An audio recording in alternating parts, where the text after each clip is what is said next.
Okay, Hello, we're Gali. back. Hello, We are back back. for a Tuesday live. Back again. How are you, Bobby?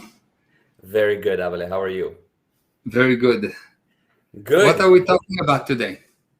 So we have an interesting subject, but I think Yes. first, just before that, I want to make sure that I'm sharing this and that we're all uh, sorted on a technical front and give time for some people to join. Okay. Let's see here, just 2 seconds. Okay. I like that sorted in the technical side. Yeah, sorted in the technical side. Okay, Sorted it's technically. yes.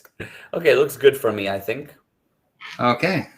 Cool. Okay, so we are live and we're talking today about a subject that, in a way, we had touched upon in a previous live, Mm-hmm. where we had spoken about, do you cut people off or do you not cut people off? And in this particular live, I want to touch upon it in a slightly different angle, with the Mm-hmm. point of view of generally you give allegiance to a friend, and the idea is that that allegiance remains. Now, there are certain times, though, when it feels like that particular friend, let's say, just crossed a boundary a few too many times, and it comes to the point when you feel like, you know, that friendship is maybe not what it used to be, or you get the feeling that it needs to change, or maybe a group that you were a part of. So it can be relevant to groups as well, where they were a good group, but then they just became not such a good group, and then you decided, okay, maybe not. So how Okay. do you balance that? Okay. So first of all, a friend is a person that needs you when things go wrong. I don't need Yeah. friends when everything is right. Yes. So when something goes wrong, I'm expecting my friend to, when I'm doing something really wrong, when I'm really bad, I'm expecting my friend to become even more a friend and fight to let me see what I'm doing that is destructive and change me. Okay. So Okay. that's the job of the friend. So the job of the friend is actually taking you and getting you to see what's you doing that is not right Hmm. and destructive for you and maybe for others, and helping you changing your way, not by making you wrong, but by showing you how right you are, and so you can actually realize what you're doing wrong. But the one thing that a friend should not do is drop his friend when he needs him, because he Okay. needs you only when things go wrong, only when he is messing up. That's the Yeah. only time a friend needs you. And if Yeah. at that time you leave him, you never been his friend. Yes. Yes. Got you. For sure. And I agree with that. That's true. A friend needs you when things go wrong and you need to be there. But what's the point when it gets like you need to step back or step away? You can step away from a friendship on an agreement when things are right. So you're What do you mean? frozen for a second. Oh, okay. So yeah, Can you still hear me even though it's frozen? yeah, yeah, I can Okay. still hear you. So Okay, what do I gotcha. mean? So let's say I have a friend, and if something goes wrong, I need to keep on helping him, helping him, helping him. Even if he doesn't want me, I help him in the background. Okay. Yeah.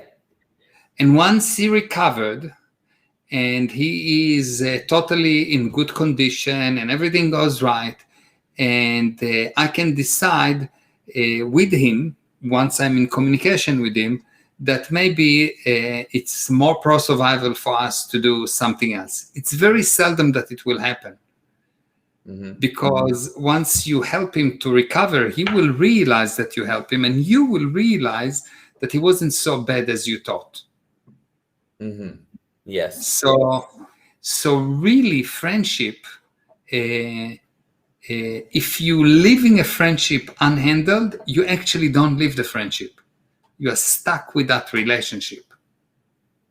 So the only Interesting. way to get away from the relationship is to make everything so beautifully right that even if you're not with that friend as close anymore, you're still his friend.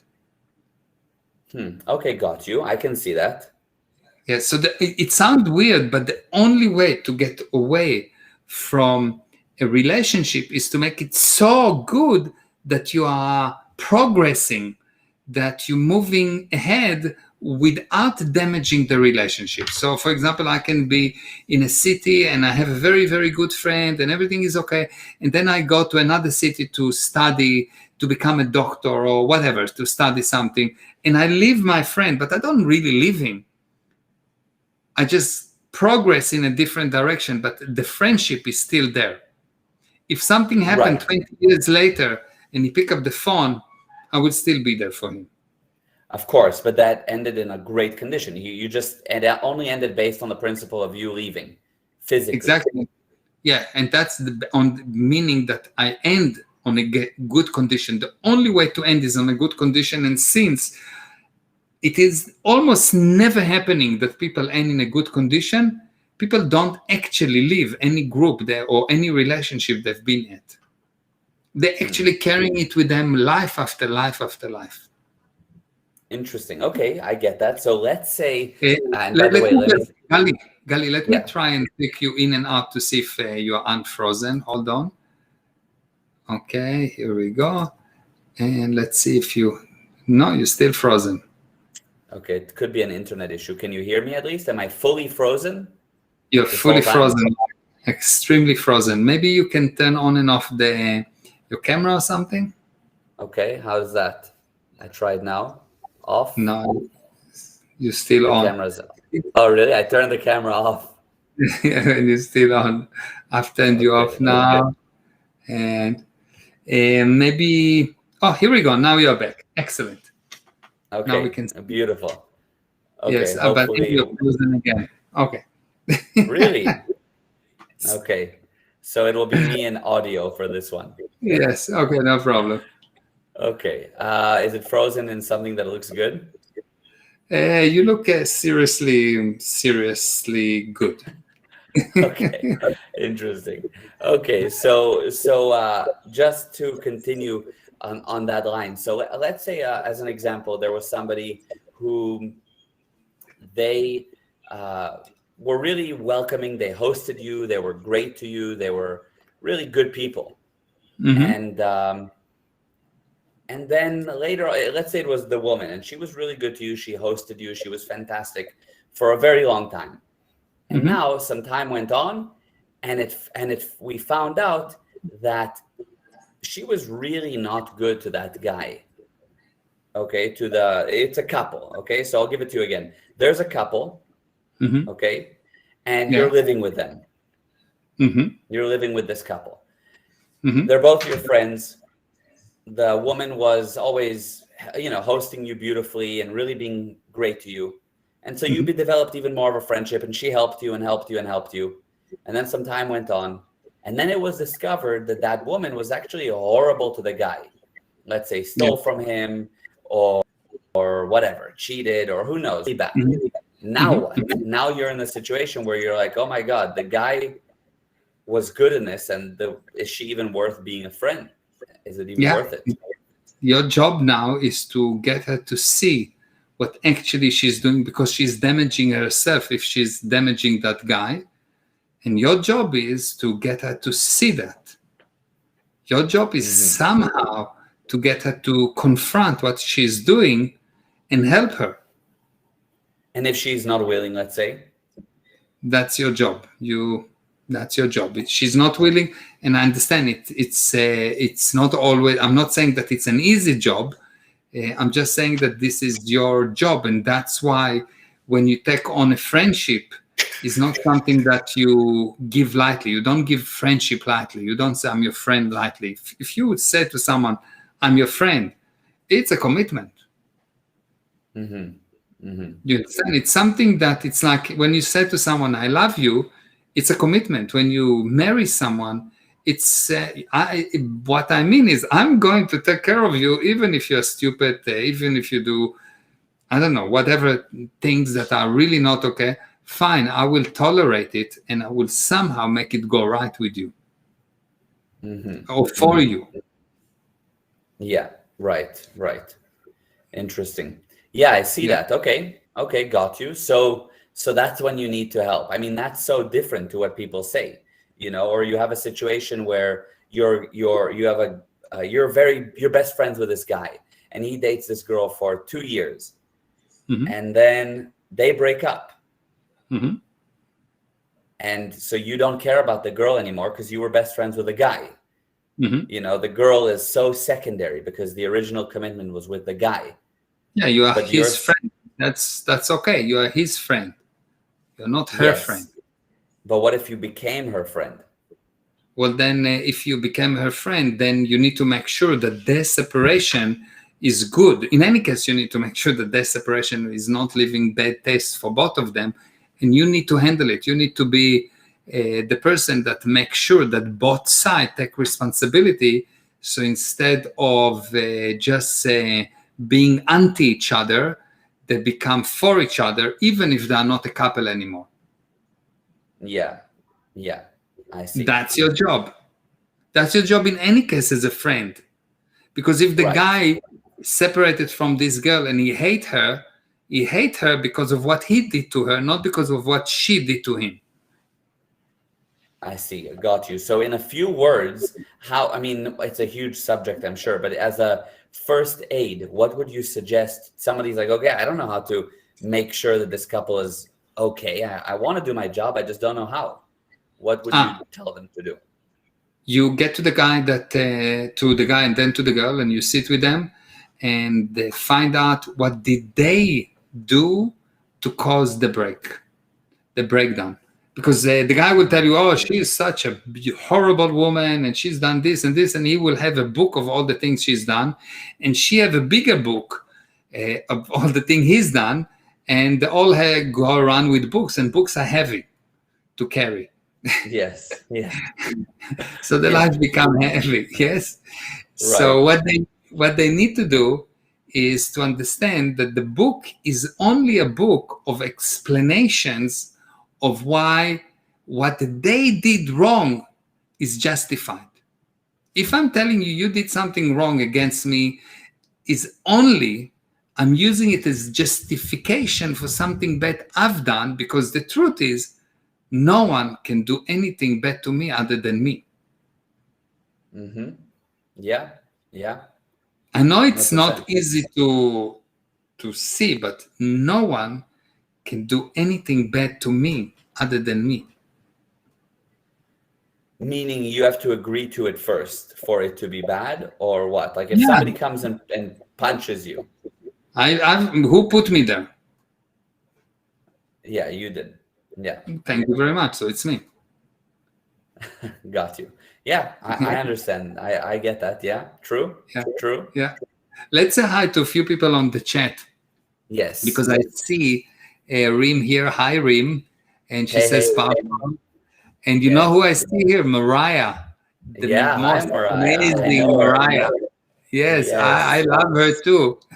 Yes, I love her. Yes, I and love you, JJ baby. is here, and you're Yes. both frozen to me. And No, both unfrozen, which is good. Am I still unfrozen, frozen? yes, yes. You are Am I definitely frozen to you? frozen. You are definitely Really? frozen. Yes. Okay. So Love you, Mariah, babers. are we still frozen? Carmela. And Yeah, are we Carmela is frozen to you here. guys? Hey, Carmela, and hey, Yannick. How's it Yeah. going? I would be very curious how you guys are seeing this, because if it's not frozen for you, that's fantastic. But anyway, we'll see the So responses come through. I don't see if we are frozen or not. Okay, we'll see. We'll see. Okay. You aren't Uh, frozen anymore, but on and off it was. Okay. okay, good. Okay, good. Yeah. So as long as we're not Cool. frozen anymore, good. Yeah. I see Gal not frozen. Okay. Well, good. Excellent, That's good Eva. enough. Okay, thank you. Yeah. Yes. Hi, Eva. He's Yeah. frozen. He's Okay. frozen for me, but not for you, so it's okay. Yeah, exactly. Great. So we get the idea now when it comes to friendships. Now, does the same thing apply to a group? Let's say you're a part of a team, and Mhm. and then what? You're a part of this team, and they seem fantastic, And turns out that they're not so fantastic, that they do some things that you don't agree with. Now what? Okay. So you have two options. Option number one is to fix them. Okay. Yes, to fix that team. And option number two is to leave the team, but only after you make sure 100% that your hands are clean. So it's the same thing. You want to leave the team, it's fine, no problem. Clean your hands. Make sure that you don't have any liability to that team, that you did not do something bad against that team that actually make you hate it. And in the process of cleaning your hand, most of the time, you will discover that you've done something against that team. Now, don't mix that with a team that pushes you out. Because if a team pushes you out, it is usually because of something quite fascinating. What happens is that a team gets a lot of data. It gets a lot of data, okay? And then the things that do not make sense are small spikes that you don't see. They're disappearing within the sea of data. So what you see only the stellar producer, only the good, amazing people. You see, the team see those people, and those become the target for those people below them that don't produce as much, that don't do as good. And so you will see that most teams habitually attack the people that help them the most. It's called politics sometimes, but if you will look, you will see that teams habitually attack the people that most important, that most help them. And interesting. And you think that's just because they're the ones that shine the brightest? Of course, because you've got a lot of data, and the bad things are hidden. So there's small pieces of illogical or things that do not make sense, or anomalies. I call them anomalies. All kind of anomalies that somehow blend within the sea of data, because the data is not evaluated, and the anomalies are hidden between the sea of data. What is not hidden is those stellar producers, is those powerful people that actually make it go right. Now, why they are not hidden? Because in the process of making something big and making something go right, you make a lot of noise. You make people wrong. All those people that don't produce as much. Now, they're not busy producing, so they have time to sit and talk about you and give the general public, the general people in the organization, a bad view on you. And most people are not able to spot these anomalies, and they listen to generalities. They just listen to someone that says something, and he says something that he heard that someone else said that, and for him it's a fact. And just like that, the most stellar producers that have no time to protect themselves because they're producing get attacked by the most useless people in the group that have a lot of time to attack them because they're not producing. That's so true. That is so true. And it's exactly, by the way, it's not just a case in a little group that produces. I think that actually explains the whole situation that we see with haters.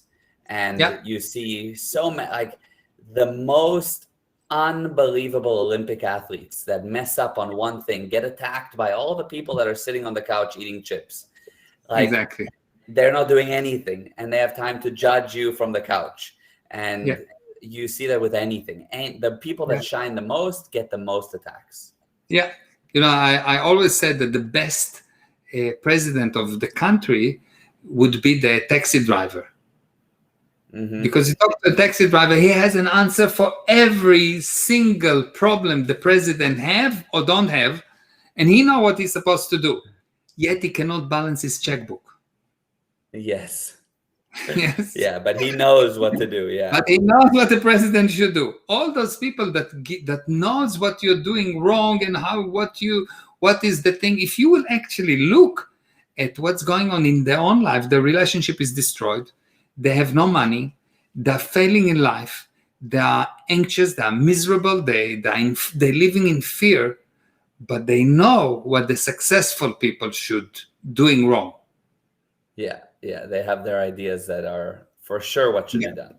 Yeah, because the only thing that they see is these amazing stars shooting up, and they don't understand that while you're shooting a missile into the air, there's a lot of fire and noise and debris and so on. That's part of the production.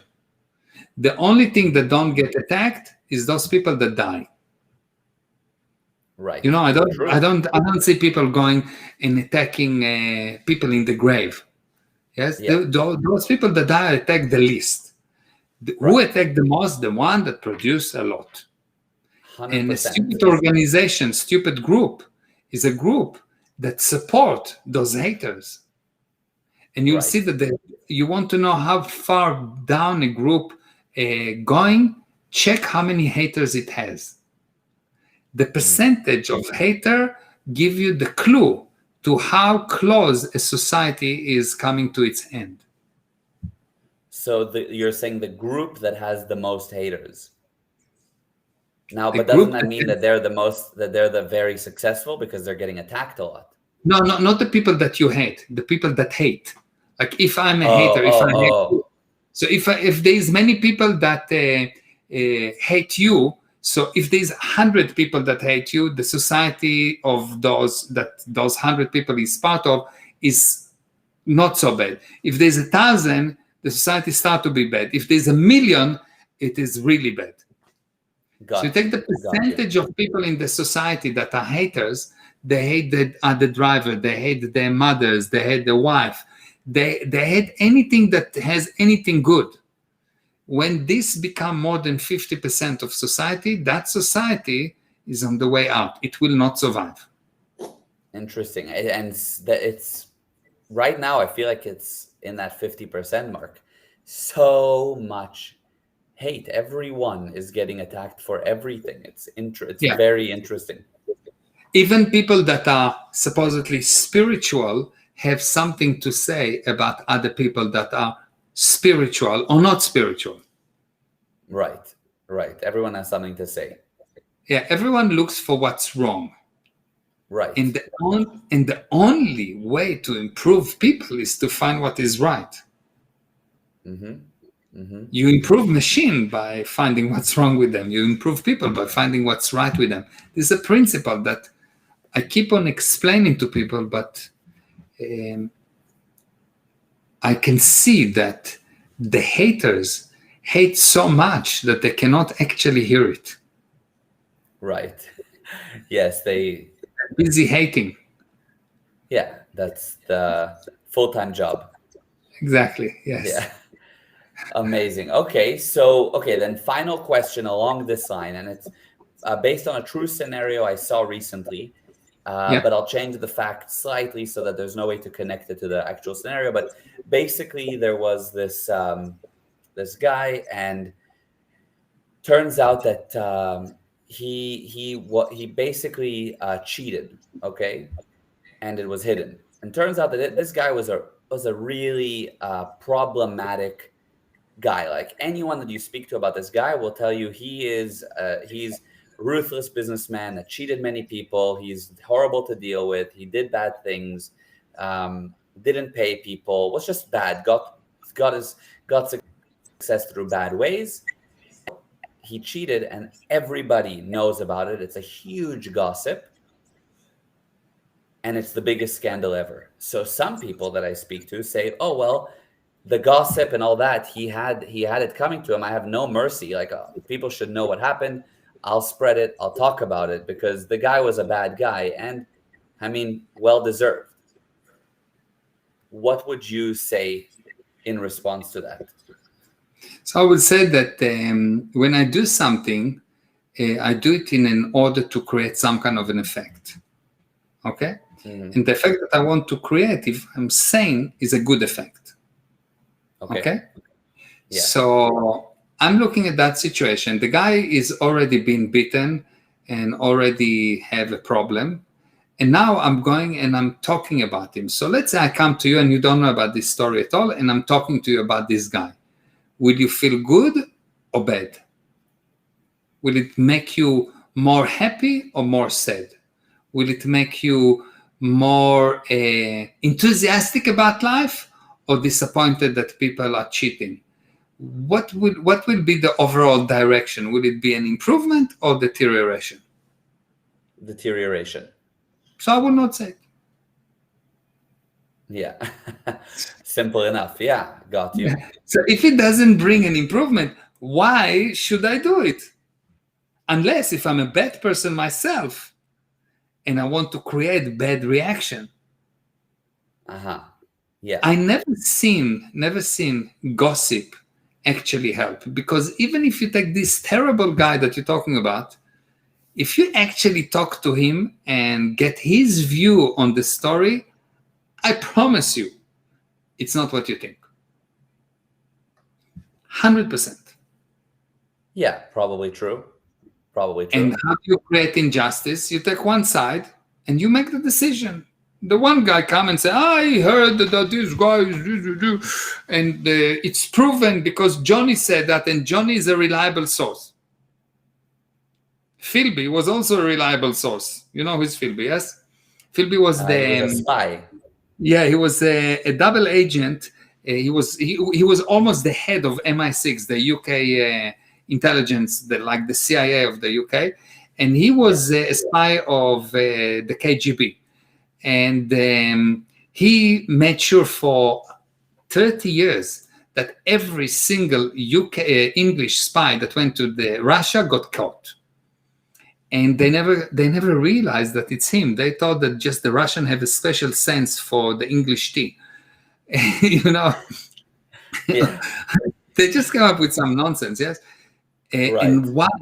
Because he was a reliable source. Everyone trusted him because he drank the right whiskey, and he was in the right parties, and he had the right clothes, and he had the right accent, and everything was right. Mm-hmm.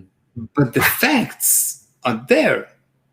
So when a person read the book and say, oh, it's written in the book and so it's right, or listen to the newspaper and say, well, it was on CNN, so of course it's right, or my rabbi told me, so of course it's right, or my mother told me, so of course it's right, he's making a big mistake. Because the only way for you to see if something is right is for you to go and look for the data, check it against basic laws of the universe, turn it into information, and then you discover if it makes sense or not. And one of the things that you have to do is to talk to both sides. Mm-hmm. And one of the things that you mustn't do, pass judgment based on one-sided story. And gossip is always one-sided. Mm-hmm. And I can tell you that I heard some unbelievable stories about people, and I immediately said, okay, fine, so I'm going to pick up the phone and check it. Mm-hmm. And first of all, the moment that I said, so I'm picking up the phone, the guy that started to talk to me say, no. I said, what? If it's true, what's the problem? What's the problem? I want to put the person on the call. No, but I want to. You already told me. I'm going to ask him. Yeah. And when I called the person and actually confronted him with the story, there was usually not even slight truth. Right. Nothing. It is such a misleading situation. Like they take one piece of something and add it to another piece and make a whole story, and it's almost never true. Amazing. And yeah, I can see that. So the last thing is, would you not, let's say there was a horrible person like Osama bin Laden. Okay, let's take it the worst. Okay, let's just say, and you take Osama bin Laden, and should you not, I mean, some people would say, yes, celebrate his demise. You know, it's like he was a bad guy and he lost. Like, yes, let's talk about it. That's a good thing. Okay, let's see. How will it help? Maybe it will cause everyone to be happy that another bad person is out of the loop of life. I don't know. Okay. So okay, so you what you say is basically you say, look, what we're going to do is we're going to elect bad people, and we create a different kind of in all the Greece they had the gladiators, and they had the people fighting in the arena. So we will create a different kind of arena. That in this arena we will put the bad people that someone decided that they are bad, and we will celebrate them losing. Mm-hmm. Does it seems logical? Does it help?